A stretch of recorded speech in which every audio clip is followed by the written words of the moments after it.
Pruners, loppers, harvest knives, and shovels are tools we use every day. It's important to maintain the investment of our tools by sharpening our tools in the proper way.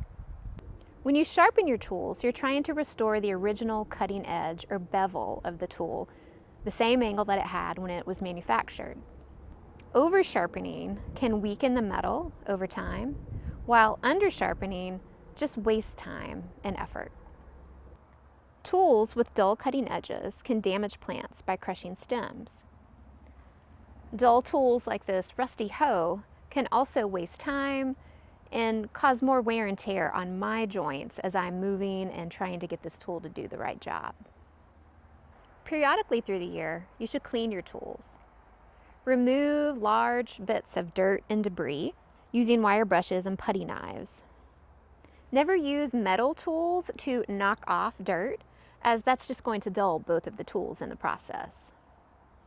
Regularly applying lubricants like WD-40 will protect surfaces from rust and corrosion. Gather your supplies before you sharpen your tools. Start with safety gear. Wire brushes are good for heavy cleaning. They remove dirt and debris from surfaces and come in various sizes. Steel wool is good for polishing metal surfaces. You can also use things like plastic scrubbers. A vise can help you hold and secure tools at specific angles and can make sharpening easier and safer. A hardened steel tool or carbon steel tool will sharpen cutting edges, as it's made of metal that is harder than that of your tools. This pull-through sharpener is also very easy to use. Start with the coarse side, then finish up on the fine sharpening side. Files are the go-to sharpeners for most hand tools. There are three main types: rat tail files, triangular files, and round files. You'll also need a variety of tools, lubricants, and cleaners to maintain your tools.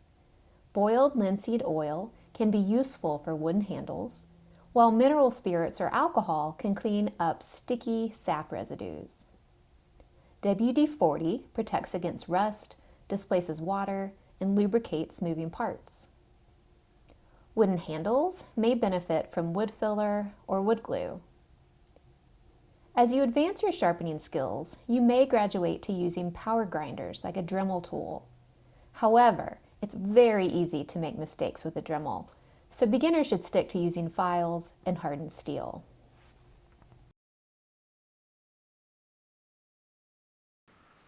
One of the most common tools you're going to use when you're working in your herbs is a set of hand pruners. And to sharpen your hand pruners, make sure you've got your safety equipment on, like your goggles, and then some gloves to protect your hands when you're sharpening in case you miss and you can have a scrape or something on your hands. We're going to look at just a common bypass pruner first. And what I normally have is I have a small sharpening tool. This one here, that's a hardened steel on the end, if you can see it there, hardened steel on the end. And then what it is the pruner has a softer metal on it. So using this hand sharpener, this being soft, you're going to pull a little bit of the metal off as you sharpen it. And the blade is curved, so you have to be careful when you're sharpening. I'm going to open it up and sharpen away from you with the hardened steel. If you can see this, I'm going to go like this. This what keeps the edge.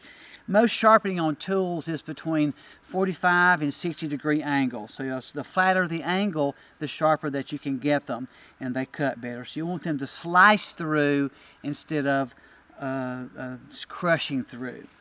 So you do the same thing with a Dremel. A Dremel tool is will get all the little kinks and gaps in there, and it works really good and it works really quick. We use this primarily for shovels as well.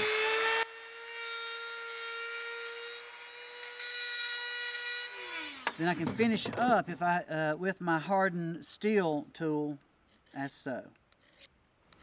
Now we would do the same thing on even all the different sizes that we have of the loppers. And I have two sizes here that I use primarily when I'm working with a lot of my herbs, especially with my yellow root. One of them is a very small one that can easily get some small seedlings, things like that, that are growing, and slice them very good. You would sharpen it the same way. Use your hardened steel tool and do the same thing away from you.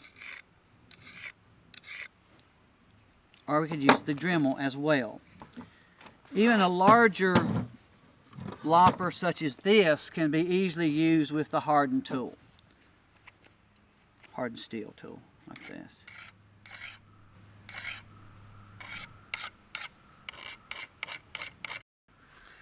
One of the essential tools, or I think is an essential tool when you're working with herbs or in the garden, is a Japanese farmer's knife, a hori, kind of it's a replacement for your trowel to me.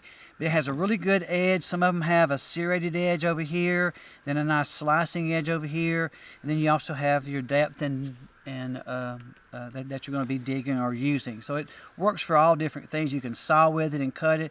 So you need to keep this fairly sharp. On this side, you're going to have about a 45 to 60 degree angle sharpening on this side. And on this side, we have the teeth that's on this side. So I'm going to show you how to sharpen both sides. So we need multiple tools. We're going to use the tool that's a hardened steel. That's a quick, easy way to get a good edge on real quick if you're out in the field and you're working and you just need a little bit of edge on there.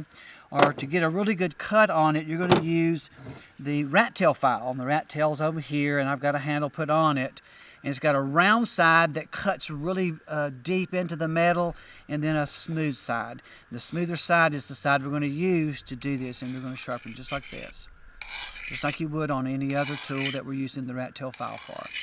So for the tooth side, each one of the teeth have got different depths and what have you. So you might have to use different sizes of a triangular file. So it's got a really sharp edge right on the edge here. Then that goes into each one of the teeth and sharpens the teeth. You go through each teeth all the way down to sharpen this side on it. So I would use probably a smaller file like this for some of them, but this one kind of works on the big end on it. One of the most common tools that we've got in herb growing or even in gardening or what have you are shovels. And there's all different kinds, sizes, and shapes of shovels. And shovels are sharpened, all of them the same way. And believe it or not, you should sharpen your shovel at least once a year. I do mine probably 2 or 3 times over a season because every time you hit a rock, you're dulling the blade on your shovel. A shovel should slice into the soil, just slice right in rather than stomping on the shovel. This one's the one I use for herb growing a lot because it's small. I can get a good small root ball if I'm moving a plant around. So on shovels, there's one side that you push in and lift up. The opposite side is the side that we sharpen on. So we turn it over, and this is the angle and the side that you sharpen the shovel on. You sharpen it from about here all the way around to the other side, so that way it slices into the soil. A lot of people will use a vise to hold it in place, but a small shovel like this is very easy to get it on a hard surface. Hold it with your hand just a little bit. Then you can use a file. I use a rat tail file a lot when I'm doing the round pointed shovels. You're going to sharpen this direction at about a 45 degree angle, and this direction about a 45 degree angle until you get it just right the way you want it. You can also use a power tool like a Dremel with a nice coarse stone in there and do the exact same thing. It doesn't take quite as long. And what I like to do also is once you've done this, a lot of times on the shovels or something that's at a 45 degree angle, you're going to have a lot of fines or filings on this side. So you can just take and just kind of knock those off. Then before you put your shovel in, we like to do a WD-40 spray on our shovels. That way it takes care of it, it doesn't rust. When I work with herbs and do some of my beds, I like a really small hoe, and hoes need to be really, really sharp so when you use them, they slice into the soil and break it up a lot easier. It's different than the shovel. The shovel's on the back side where you sharpen it. On the hoe, it's on the front side where you sharpen it. So they're quite differently. So if you just imagine the side that you drag, this side is not the side you sharpen. You want to have about a 45-degree angle on there, and I primarily use a rat tail file. You just hold it pretty steady or put it into the vise, and then you just go at a 45-degree angle like so. And I like to get my edges kind of sharp. That way, if you're using your point, it's going to cut a lot better. Or you can use a Dremel. A Dremel works really good on a hoe, just like it did on the shovel. One of the things we use a lot more of, we actually use them more than we do bypass pruners, are different kinds of scissors, where we'll deadhead with scissors, or you're needing to cut some herbs to dry. But on scissors, it's different because you sharpen on both sides. These I really like because they actually come apart, and they actually keep sharpening on down till they're almost wore out. So you can sharpen each one individually, then you can put them back together, and it's easy to wash and take care of this type of scissors. This type of scissors right here we're going to sharpen first. I would use the tool that we used with the bypass pruners, the hardened steel tool, and on each side it'll be about a 45-degree angle. So we're going to do this one this way, then we're going to turn it over and do the other side. And that way when we go together, they'll slice through rather than crushing. With the scissors that come apart, you can actually take them apart, and this one has a very deep cut right here to where you can do some heavier stems that is easier to cut. We would do this side, then we'll take the other one and do the other side. You notice it's got the corrugations, that way you can be sharpened regularly, and it will wear down and last you a lot more years than something that's a little cheaper than this scissor here. Tool handles are often overlooked and can become dried, splintered, and rough with heavy use. It's important to care for wooden handles to protect your hands and to keep them functioning and strong for years to come. The first step is to sand wooden handles to smooth out splintered or rough sections. Sandpaper or sanding blocks work well. Wood glue can help fill small cracks that are just starting to form. For larger areas, wood filler can be applied with a putty knife.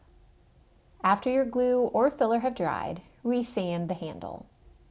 The last step is to apply a protective coating with something like boiled linseed oil to rehydrate the wood. Avoid painting your handles, as this can create more work in the long run.